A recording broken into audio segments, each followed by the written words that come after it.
Shalom saudaraku yang terkasih, puji Tuhan bertemu lagi dengan saya untuk belajar kebenaran firman Tuhan.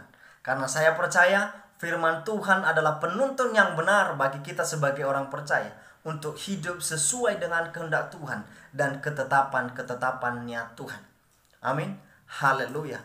Nah, saudaraku yang terkasih, kali ini kita akan belajar satu topik yang sangat menarik. Dan topik ini sudah sangat fenomenal dalam kalangan Kristen masa kini. Saudaraku yang terkasih, kira-kira apa topik ini? Saudara, kesembuhan ilahi. Siapa orang Kristen atau orang percaya tidak pernah mendengarkan kalimat ini? Saya rasa semua orang Kristen, semua orang percaya pernah mendengarkan kalimat ini. Namun saudaraku yang terkasih, tidak semua orang Kristen zaman sekarang percaya dengan adanya kesembuhan ilahi. Dan ada juga sebagian orang Kristen sangat heboh, sangat-sangat semangat, dan sangat-sangat percaya bahwa masih ada kesembuhan ilahi. Sehingga dengan adanya perbedaan ini, maka tidak sedikit kalangan kekristenan itu sendiri menjadi terpecah belah. Ini sangat miris saudaraku yang terkasih. Dan kedua saudaraku yang terkasih selanjutnya, kesembuhan ilahi ini, sebagian pihak memanfaatkan ini untuk mencari keuntungan sendiri. Sehingga setiap orang Kristen pada zaman sekarang bingung mana kesembuhan ilahi yang benar-benar dari Allah. Untuk itu saudaraku yang terkasih, sebagai orang percaya tanpa terkecuali, apalagi kita sebagai pengajar, sebagai pengkhotbah, sebagai orang yang melayani dalam sebuah gereja, kita dituntut saudaraku yang terkasih untuk memegang sebuah kebenaran. Kita punya tanggung jawab pada diri kita sendiri. Kita punya tanggung jawab kepada orang lain dalam mengajarkan sebuah kebenaran. Dan dalam memahami fenomena yang ada di sekeliling kita saat ini tentang kesembuhan ilahi ini, saya mengajak kita saudaraku yang terkasih untuk membawa pandangan kita, dasar pemikiran kita, jangan ambil dari pandangan orang lain. Jangan ambil dari pandangan teologi lain. Tetapi dasar yang benar yang harus kita bangun untuk memahami setiap fenomena yang ada di sekeliling kita, yaitu dasarnya Alkitab. Itu dasar yang benar saudaraku yang terkasih. Nah saudara, sebelum kita masuk lebih dalam lagi kepada pemahaman kesembuhan ilahi ini, kita harus pahami dulu kira-kira apa pengertian daripada kesembuhan ilahi, supaya kita tidak salah kaprah saudara. Kesembuhan ilahi itu saudaraku yang terkasih, setelah saya telusuri, ternyata kesembuhan ilahi itu adalah sesuatu yang terjadi atau fenomena yang terjadi pada diri seseorang yang sedang sakit dan ia mengalami kesembuhan, dan kesembuhannya itu terjadi secara supranatural. Artinya di luar pemikiran manusia, tidak masuk dalam akal manusia. Itu yang disebut kesembuhan ilahi. Kita akan lanjutkan saudaraku yang terkasih. Namun sebelumnya kita harus punya dasar yang benar dulu dalam memahami setiap peristiwa-peristiwa kesembuhan ilahi yang kita temui di sekeliling kita ataupun di kalangan kita. Dasar apa yang harus kita miliki? Dasar yang pertama saudaraku yang terkasih, kita harus percaya dan yakini bahwa firman Tuhan itu adalah satu-satunya kebenaran yang mutlak. Nah, kalau Alkitab satu-satunya kebenaran yang mutlak, ini menunjukkan bahwa di luar Alkitab tidak ada kebenaran. Jadi dalam memahami setiap peristiwa itu, kita harus kembalikan kepada Alkitab. Apakah peristiwa itu sesuai dengan Alkitab atau tidak? Kalau sesuai dengan Alkitab, maka itu dari Allah. Kalau tidak, itu bukan dari Allah. Dan yang kedua saudaraku yang terkasih, untuk memahami setiap peristiwa fenomena kesembuhan ilahi yang ada di sekeliling kita, supaya kita tidak salah kaprah, maka kita harus punya dasar yang kedua ini, yaitu Allah adalah Allah yang berdaulat. Allah yang berdaulat di atas segala sesuatu. Jadi segala sesuatu itu terjadi karena kehendak Tuhan. Bukan karena kehendak manusia, bukan karena kehebatan hamba Tuhan, bukan karena kehebatan doa syafaat, bukan karena kehebatan minyak atau segala macam jenisnya, bukan karena kehebatan jubah. Saudaraku yang terkasih, kesembuhan ilahi semata-mata terjadi karena kehendak Tuhan. Karena Allah adalah Allah yang berdaulat. Itu dua faham yang harus kita miliki untuk memahami setiap peristiwa-peristiwa kesembuhan ilahi yang ada di sekeliling kita. Selanjutnya saudaraku yang terkasih, kita akan lanjutkan. Apakah kesembuhan ilahi itu alkitabiah atau dicatat di dalam Alkitab? Saudara, tentunya untuk menjawab pertanyaan ini kita harus kembali kepada Alkitab. Saudaraku, ketika saya telusuri, ternyata dari perjanjian lama, Alkitab mencatat bahwa kesembuhan ilahi itu benar-benar ada. Ada beberapa peristiwa kesembuhan ilahi yang dicatat di dalam Alkitab. Artinya kalau Alkitab itu mencatat, itu adalah kebenaran. Karena kita sudah percaya tadi Alkitab adalah sebuah kebenaran. Berarti kesembuhan ilahi perjanjian lama menyetujui bahwa kesembuhan ilahi itu adalah sebuah kebenaran. Dan kita akan masuk kepada perjanjian baru, saudaraku yang terkasih. Apa kata perjanjian baru tentang kesembuhan ilahi ini? Saudaraku, kita akan beranjak dari ketika Yesus ada di dalam dunia, melayani di dalam dunia. Yesus beberapa kali, Alkitab mencatat perjanjian baru, kitab Injili mencatat bahwa Yesus beberapa kali mengadakan mujizat tentang kesembuhan ilahi. Menyembuhkan orang buta, menyembuhkan orang yang lumpuh, dan berbagai macam kesembuhan yang Tuhan Yesus lakukan di dalam perjanjian baru. Hingga beranjak kepada rasul-rasul. Rasul-rasul juga mengadakan yang namanya mujizat kesembuhan ilahi. Saudaraku yang terkasih, sekali lagi saya mau katakan kepada kita, ini menunjukkan bahwa Alkitab perjanjian baru juga menyetujui bahwa kesembuhan ilahi adalah sebuah kebenaran. Nah, jadi kita nggak usah ragu, saudaraku yang terkasih. Ternyata setelah kita telusuri, kita tidak usah ragu bahwa kesembuhan ilahi itu benar-benar ada. Dan saya sebagai orang percaya, yang percaya akan Alkitab, percaya adanya kesembuhan ilahi. Jadi saudaraku yang terkasih, kesembuhan ilahi itu benar-benar adanya. Alkitab yang kita percayai sebagai sebuah kebenaran adalah firman Tuhan mencatat akan hal itu. Perjanjian lama dan perjanjian baru. Ini menunjukkan bahwa kesembuhan ilahi adalah alkitabiah. Selanjutnya saudaraku yang terkasih, apakah kesembuhan ilahi itu masih berlaku sampai sekarang atau sudah tidak berlaku lagi? Artinya kesembuhan ilahi sudah berhenti. Nah, saudaraku yang terkasih, sebagian orang, ini orang-orang yang tidak percaya kesembuhan ilahi zaman sekarang. Mereka berpandangan bahwa kesembuhan ilahi sudah berhenti di zaman rasul-rasul. Saudaraku yang terkasih, ini adalah pandangan yang salah. Kenapa saya bilang pandangan yang salah? Mereka membatasi kuasa Tuhan. Saudaraku yang terkasih, kesembuhan ilahi itu adalah bagian dari kuasa Tuhan. Jadi kuasa Tuhan tidak bisa dibatasi.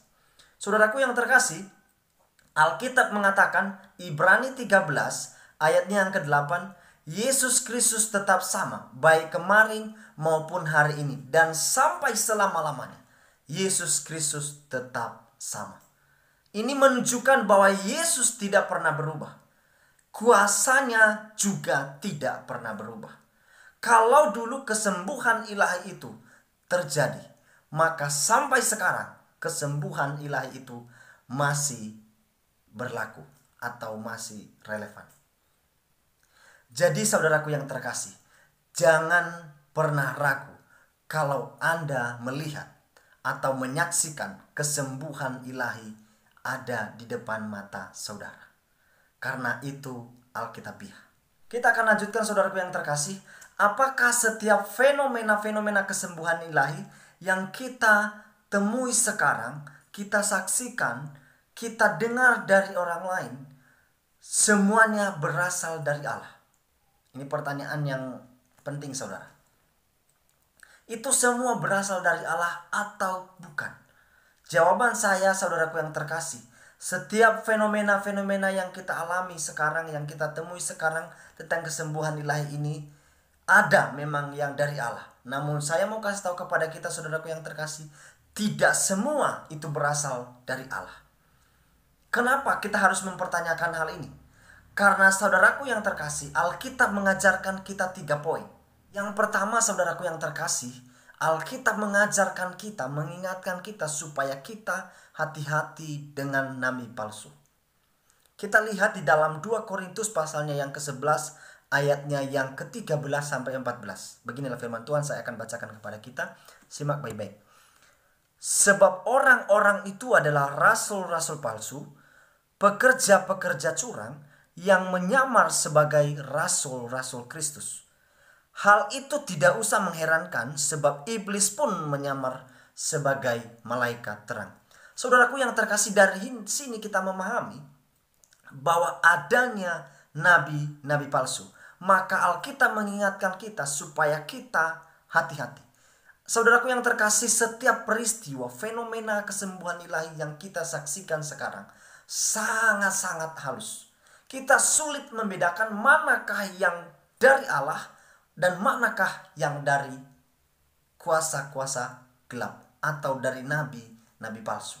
Untuk itu, saudaraku yang terkasih, Alkitab mengajarkan kita supaya kita tetap waspada, hati-hati dengan pengajaran-pengajaran palsu. Jadi hal yang wajarlah jika kita mempertanyakan setiap peristiwa atau fenomena-fenomena kesembuhan ilahi. Saudaraku, poin yang kedua, kenapa kita harus mempertanyakan setiap peristiwa kesembuhan ilahi? Karena Alkitab mengajarkan kita. Ini yang kedua, ujilah segala sesuatu, peganglah yang baik. Kita baca dalam 1 Tesalonika pasalnya yang kelima, ayatnya yang ke-21. Beginilah firman Tuhan, saya akan bacakan kepada kita. 1 Tesalonika pasalnya yang ke-5 ayatnya yang ke-21. Beginilah firman Tuhan. Ujilah segala sesuatu, peganglah yang baik. Saudaraku yang terkasih, Alkitab menyarankan kita supaya kita memegang yang baik. Artinya pegangan kita harus kepada sebuah kebenaran. Supaya pegangan kita kepada sebuah kebenaran, bukan kepada kepalsuan, maka Alkitab mengajarkan kita supaya kita menguji segala sesuatu. Itu poin yang kedua. Poin yang ketiga, saudaraku yang terkasih, kenapa kita harus mempertanyakan setiap peristiwa kesembuhan ilahi yang ada di sekeliling kita? Karena Alkitab mengajarkan kita supaya kita tidak gampang percaya dengan pekerjaan-pekerjaan roh. Kita lihat di dalam 1 Yohanes pasalnya yang keempat, ayatnya yang pertama. Saya akan bacakan kepada kita. Simak baik-baik, saudaraku yang terkasih. Beginilah firman Tuhan. Saudara-saudaraku yang kekasih, janganlah percaya akan setiap roh, tetapi ujilah roh-roh itu, apakah mereka berasal dari Allah. Sebab banyak nabi-nabi palsu yang telah muncul dan pergi ke seluruh dunia. Saudaraku yang terkasih, sekali lagi Alkitab mengatakan kepada kita, banyak nabi palsu yang telah tersebar dan pergi ke seluruh dunia. Dan sampai sekarang nabi palsu itu pasti ada, saudara. Pekerjaan-pekerjaan yang bukan dari Allah, roh-roh yang bukan dari Allah, pasti ada, saudaraku yang terkasih. Maka Alkitab mengajarkan kita supaya kita jangan sampai terpengaruh dengan pekerjaan-pekerjaan roh yang tidak berasal dari Allah. Jangan gampang percaya dengan roh-roh yang menyerupai pekerjaan Tuhan, saudara. Selanjutnya, saudaraku yang terkasih, bagaimana membedakan setiap peristiwa kesembuhan ilahi? Apakah itu peristiwa benar-benar dari Allah atau bukan? Apakah peristiwa itu benar-benar pekerjaan Allah atau bukan? Saudaraku, untuk menjawab pertanyaan ini, saya akan kembalikan pandangan kita kepada sebuah kebenaran ini.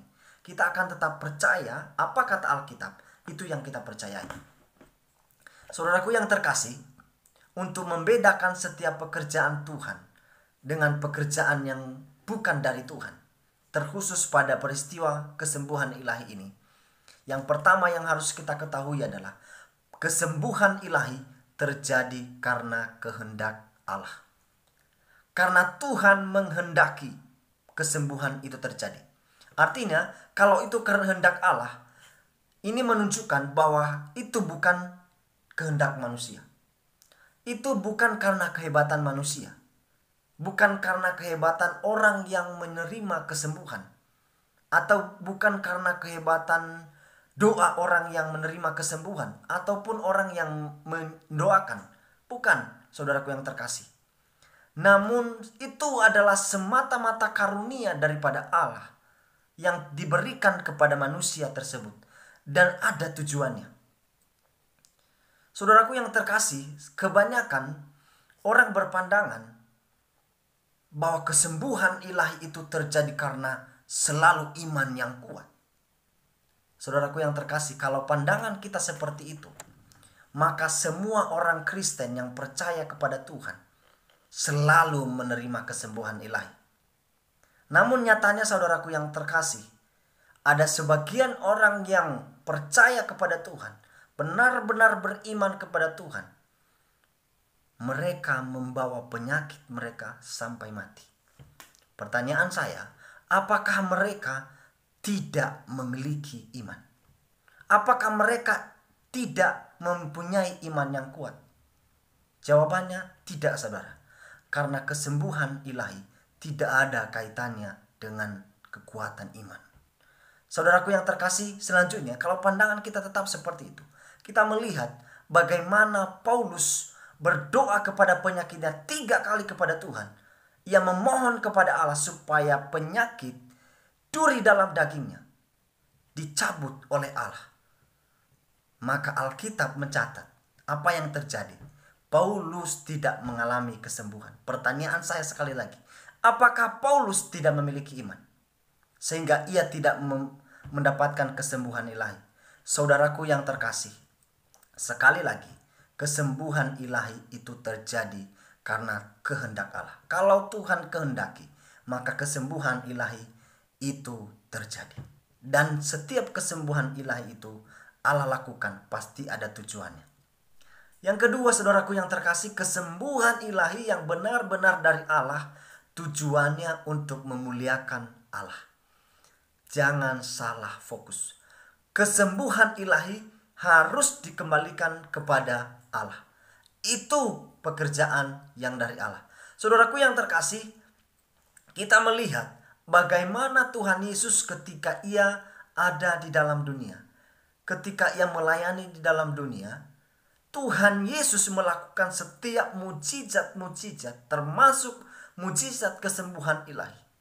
Tuhan Yesus mempunyai tujuan supaya orang-orang yang ada di sekeliling, bahkan orang yang menerima mujizat kesembuhan, mereka melihat dan menyaksikan bahwa Yesus adalah Mesias yang berasal dari Allah. Dan setiap orang yang menyaksikan itu, mereka memuliakan Allah. Saudaraku yang terkasih, jangan salah kaprah. Kesembuhan ilahi yang benar-benar dari Allah dikembalikan kepada Allah. Bukan untuk kemegahan hamba Tuhan, bukan untuk kemegahan pendoa syafaat, bukan untuk kehebatan pendoa syafaat, bukan untuk kehebatan atau popularitas setiap orang yang melakukan kesembuhan. Dipakai Tuhan untuk melakukan kesembuhan. Saudaraku yang terkasih, hati-hati dengan ini. Kalau tujuannya sudah beda, artinya itu bukan dari Allah. Kalau tujuannya benar, pasti itu berasal dari kebenaran. Yang ketiga, saudaraku yang terkasih, kesembuhan ilahi adalah sarana untuk memberitakan Injil. Saudaraku, ketika Tuhan izinkan kesembuhan ilahi terjadi di situ, maka Tuhan mempunyai tujuan supaya Injil dapat disampaikan di situ. Ada sarana untuk menyampaikan Injil. Itu hanya cara atau jalan Tuhan untuk menyampaikan Injil Kristus di situ. Kita melihat bagaimana peristiwa Petrus diizinkan oleh Tuhan melakukan mujizat kesembuhan ilahi. kepada orang yang lumpuh sejak lahir di depan bait Allah. Saudaraku yang terkasih, ketika peristiwa itu terjadi dan orang itu menjadi sembuh, orang-orang yang ada di sekeliling yang melihat Petrus melakukan mujizat itu, mereka menjadi terheran-heran dan bertanya-tanya. Bahkan mereka mulai mengikuti Petrus. Dan peristiwa itu Petrus pakai untuk menyampaikan kebenaran atau menyampaikan Injil. Dan saudaraku yang terkasih, apa yang terjadi? Ketika Petrus menyampaikan kebenaran, menyampaikan Injil, Alkitab mencatat 5.000 orang hanya laki-laki menjadi percaya kepada Yesus. Ini menunjukkan bahwa kesembuhan ilahi adalah sarana untuk menyampaikan Injil. Saudara, untuk meyakinkan kita tentang peristiwa yang dilakukan oleh Petrus mengenai kesembuhan ilahi ini, maka saya akan mengajak kita untuk membaca kisah tersebut. Dalam Kisah Para Rasul pasalnya yang ketiga, kita mulai dari ayat yang kedua sampai ayat yang ke-9, beginilah firman Tuhan. Di situ ada seorang laki-laki yang lumpuh sejak lahirnya, sehingga ia harus diusung. Tiap-tiap hari orang itu diletakkan di dekat pintu gerbang bait Allah, yang bernama Gerbang Indah, untuk meminta sedekah kepada orang yang masuk ke dalam bait Allah. Ketika orang itu melihat bahwa Petrus dan Yohanes hendak masuk ke bait Allah, ia meminta sedekah. Mereka menatap dia dan Petrus berkata, "Lihatlah kepada kami." Lalu orang itu menatap mereka dengan harapan akan mendapatkan sesuatu dari mereka. Ayat yang ke-6, tetapi Petrus berkata, "Emas dan perak tidak ada padaku, tetapi apa yang kupunya kuberikan kepadamu. Demi nama Yesus Kristus, orang Nazaret itu, berjalanlah." Lalu ia memegang tangan kanan orang itu dan membantu dia berdiri. Seketika itu juga kuatlah kaki dan mata kaki orang itu. Ayat yang ke-8, ia melonjak berdiri lalu berjalan kian kemari dan mengikuti mereka ke dalam bait Allah, berjalan dan melompat-lompat serta memuji Allah. Ayat yang ke-9, seluruh rakyat itu melihat dia berjalan sambil memuji Allah. Setelah peristiwa itu terjadi, saudaraku yang terkasih, lalu Petrus langsung berkhotbah. Di pasalnya yang keempat kita akan baca ayatnya yang keempat, bagaimana respon orang-orang terhadap khotbah Petrus. Kita melihat di dalam pasalnya yang keempat, ayat yang keempat, Kisah Para Rasul. Tetapi di antara orang yang mendengar ajaran itu, banyak yang menjadi percaya, sehingga jumlah mereka menjadi kira-kira 5.000 orang laki-laki. Ini adalah hasil dari khotbah Petrus. Jadi saudaraku yang terkasih, kalau kesembuhan ilahi tidak menyampaikan Injil, maka saya pastikan kesembuhan ilahi itu bukan dari Allah. Karena sesungguhnya kesembuhan yang dari Allah akan membawa orang kepada pemberitaan Injil. Poin yang keempat, saudaraku yang terkasih, kesembuhan ilahi yang benar-benar dari Allah, maka kesembuhan itu pasti berlangsung lama. Saudaraku yang terkasih, kita tahu bersama bahwa tidak ada pekerjaan Allah yang gagal. Apa yang dikerjakan oleh Allah pasti tidak ada yang gagal, saudaraku yang terkasih.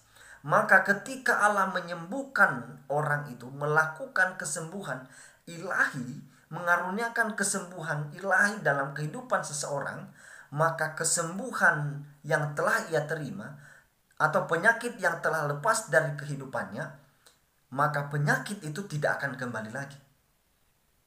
Saudaraku yang terkasih, itulah kesembuhan yang dari Allah. Jadi kalau ada kesembuhan yang supranatural dan itu tidak berlangsung lama, malah hanya sebentar kembali lagi, maka saya berani nyatakan bahwa kesembuhan itu bukan dari Allah. Itu dari kuasa yang tidak dari Allah. Maka hati-hati saudaraku yang terkasih. Sekali lagi, kesembuhan yang dari Allah berlangsung lama. Poin yang terakhir saudaraku adalah poin yang kelima. Poin yang kelima ini adalah kesembuhan ilahi yang benar-benar dari Allah membawa orang kepada pertobatan. Sekali lagi, kesembuhan ilahi yang benar-benar dari Allah membawa orang kepada pertobatan. Ketika Allah mengizinkan kesembuhan ilahi terjadi, baik itu dalam diri orang yang merasakan kesembuhan ilahi itu, baik itu yang menyaksikan, baik itu yang mendengar, Tuhan merindukan setiap orang itu dapat bertobat. Kenapa saya bilang demikian? Kita melihat di dalam Lukas pasalnya yang ke-10 ayatnya yang ke-13. Saya akan bacakan kepada kita beginilah firman Tuhan. Simak baik-baik. Celakalah engkau Khorazim, celakalah engkau Betsaida. Karena jika di Tirus dan di Sidon terjadi mujizat-mujizat yang terjadi di tengah-tengah kamu, sudah lama mereka bertobat dan berkabung. Saudaraku yang terkasih, ini adalah pernyataan Tuhan Yesus kepada dua kota ini, Khorazim dan Betsaida. Tuhan Yesus berkata kepada mereka, jika di Tirus dan di Sidon aku melakukan mujizat ini, maka kota itu sudah pasti bertobat. Namun kamu tidak bertobat. Saudaraku yang terkasih, ini adalah bukti bahwa tujuan awal Tuhan Yesus melakukan mujizat di kota itu supaya setiap orang yang melihat dan menyaksikan mujizat yang telah dilakukan oleh Tuhan Yesus, mereka dapat bertobat. Itu tujuan awal. Jadi jika kesembuhan yang kita saksikan, kita lihat, yang supranatural tidak membawa orang kepada pertobatan, maka kesembuhan itu bukan dari Allah. Tidak menyerukan pertobatan kepada semua orang, maka kesembuhan itu bukan dari Allah. Karena sesungguhnya kesembuhan yang dari Allah membawa orang kepada pertobatan. Maka saudaraku yang terkasih, jangan anti dengan mujizat. Jangan anti dengan fenomena-fenomena kesembuhan ilahi. Karena memang Alkitab menyetujui kesembuhan ilahi itu. Dan itu Alkitabiah. Dan mujizat kesembuhan ilahi itu masih berlaku sampai sekarang. Namun bukan berarti semua fenomena-fenomena kesembuhan ilahi berasal dari Allah. Maka seperti yang sudah saya katakan tadi, kita perlu hati-hati menguji segala sesuatu supaya kita tidak salah pengertian. Namun Alkitab katakan kepada kita, ujilah segala sesuatu dan peganglah yang baik. Dengan demikian, sebagai anak Tuhan, orang-orang yang percaya kepada Tuhan Yesus, tanggung jawab kita sebagai orang percaya, kita telah lakukan dan itu berjalan sesuai dengan kehendak dan kemauannya Tuhan kita.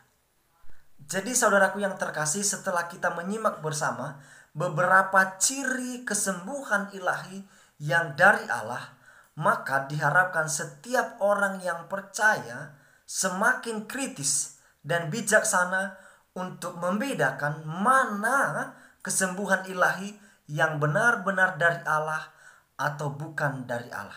Supaya seperti yang Alkitab harapkan, kita tetap berpegang pada kebenaran dan kita tidak menjadi salah arah. Saudaraku yang terkasih, diharapkan supaya pembahasan ini bermanfaat dan berguna bagi setiap orang yang percaya. Salam sejahtera bagi kita semua. Tuhan Yesus memberkati.